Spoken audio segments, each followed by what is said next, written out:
বিধানসভায় আজকে যেটা এই সরকার পক্ষ করেছে সেটা বিধানসভার একটা কালো দিন হিসাবে চিহ্নিত হয়ে থাকবে। বিধানসভার মুখ্য সচেতককে চ্যাংদোলা করে বাইরে ফেলে দেওয়া, 6 জন বিধায়ককে সাসপেন্ড করা।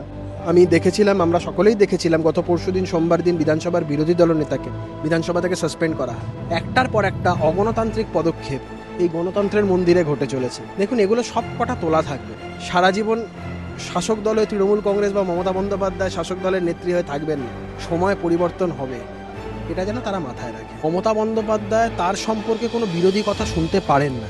পার্লামেন্টে প্রণববাবু একটা খুব ভালো কথা বলতেন, পার্লামেন্টারি ডেমোক্রেসিতে 3টে ডি এর খুব গুরুত্ব আছে: ডিবেট, ডিসকাশন আর ডিসেন্ট। পশ্চিমবঙ্গ বিধানসভায় ডিবেট নামক বস্তুটি তো উঠেই গেছে, কারণ এখানে কেউ কোনো ভালো বিষয়ে বক্তব্য রাখতে গেলে বলতে চাইলে তাকে বলতে দেওয়া হবে না।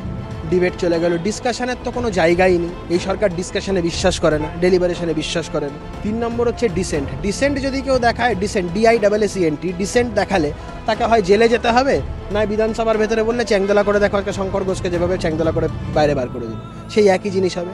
তাই পার্লামেন্টারি ডেমোক্রেসি যে বেসিক স্ট্রাকচারটা বা বেসিক ফান্ডামেন্টাল যার উপরে পার্লামেন্টারি ডেমোক্রেসি দাঁড়িয়ে আছে, এরা কোনোটাই মানে না। এরা মনে করে সবটাই গাজওয়ারি করে চলে। বাংলা হান্টের আরো খবর দেখতে নজর রাখুন। বাংলা খবর মানেই বাংলা হান্ট।